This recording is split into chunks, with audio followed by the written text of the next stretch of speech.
কিন্তু সত্যি বলতে কি এই দুজনের কেউই নাম্বার ওয়ানে আসেন না। তামিলনাড়ুর ডিএমকে লিডার এম করুণানিধি, ত্রিপুরার মানিক সরকার। হ্যালো ভিউয়ার্স, অনেকেরই হয়তো ধারণা ওয়েস্ট বেঙ্গলের জ্যোতি বসু বা উড়িষ্যার নবীন পট্টনায়ক দীর্ঘস্থায়ী মুখ্যমন্ত্রী। কিন্তু সত্যি বলতে কি এই দুজনের কেউই নাম্বার ওয়ানে আসেন না। আজকের ছোট্ট ভিডিওতে আমরা দেখে নেব ভারতের টপ 10 লংগেস্ট সার্ভিং অর্থাৎ সবচেয়ে দীর্ঘস্থায়ী মুখ্যমন্ত্রী কারা। আর যারা আজকে আমরা প্রথমবারের জন্য দেখছেন তাদের জন্য বলে রাখি, আমি মৌমিতা, আপনারা দেখছেন unboxing fact. Welcome to our channel. যারা এখনো আমাদের চ্যানেলটিকে সাবস্ক্রাইব করেনি তারা প্লিজ সাবস্ক্রাইব করে দেবেন আর পাশে থাকা বেল আইকনটি অলে প্রেস করে রাখবেন। আর যদি আপনি এই ভিডিওটি ফেসবুকে দেখে থাকেন তাহলে অবশ্যই আমাদের পেজটিকে ফলো করে রাখবেন। নাম্বার 10, হিমাচল প্রদেশের প্রথম মুখ্যমন্ত্রী কংগ্রেস লিডার যশবন্ত সিং পারমার।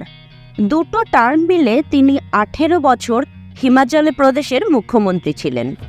নাম্বার 9, তামিলনাড়ুর ডিএমকে লিডার এম করুণানিধি।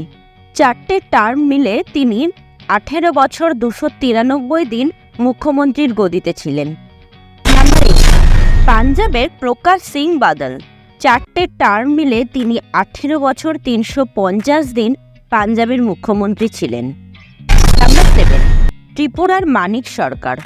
1998 সাল থেকে 2008 সাল পর্যন্ত 19 বছর 363 দিন অর্থাৎ প্রায় 20 বছর ধরে তিনি ত্রিপুরার মুখ্যমন্ত্রীর চেয়ার সামলেছেন।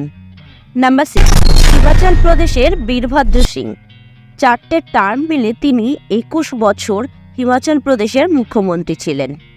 নাম্বার 5, মিজোরামের লাল তনওয়ালা। তিনি 3টে টার্ম মিলে 21 বছর মিজোরামের মুখ্যমন্ত্রীর পদ সামলেছেন। নাম্বার 4, অরুণাচল প্রদেশের জিওগং আপাং। তিনি 2টো টার্ম মিলে 22 বছর 8 মাস অরুণাচল প্রদেশের মুখ্যমন্ত্রীর চেয়ার সামলেছেন। একটা টার্ম ছিল 1980 থেকে 1999, আর একটা টার্ম ছিল 2003 থেকে 2007 সাল পর্যন্ত। নাম্বার 3, ওয়েস্ট বেঙ্গলের প্রাক্তন মুখ্যমন্ত্রী জ্যোতি বসু। তিনি ওয়েস্ট বেঙ্গলে 1977 সালের জুন মাস থেকে 2000 সালের নভেম্বর মাস পর্যন্ত মুখ্যমন্ত্রী ছিলেন। টেনিয়ার ছিল 23 বছর 138 দিন। নাম্বার 2তে রয়েছেন উড়িষ্যার বর্তমান মুখ্যমন্ত্রী নবীন পট্টনায়ক। তিনি মুখ্যমন্ত্রীর চেয়ারে আছেন 2000 সাল থেকে, অর্থাৎ অলরেডি 23 বছর পার করে গেছেন।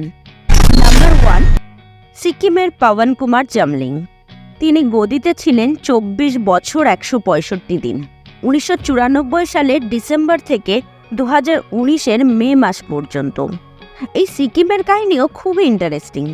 সিকিমের ভারতের অন্তর্ভুক্তি নিয়ে আমাদের একটা ভিডিও আছে, যেটা লিঙ্ক ওপরের আই বাটন, নিচের ডেসক্রিপশন বক্স আর কমেন্ট বক্সে দেওয়া থাকলো, দেখে নিতে পারেন।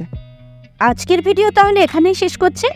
কেমন লাগলো আজকের ভিডিও অবশ্যই কমেন্ট করে জানাবেন। যদি আজকের ভিডিওটি ভালো লেগে থাকে তাহলে লাইক আর শেয়ার করে দেবেন। সাবস্ক্রাইব করে রাখবেন আমাদের চ্যানেলটিকে। আমরা আবারও ফিরে আসবো এরকমই আরেকটি ইন্টারেস্টিং ভিডিও নিয়ে। ততক্ষণের জন্য ভালো থাকবেন, সুস্থ থাকবেন, পাশে থাকবেন।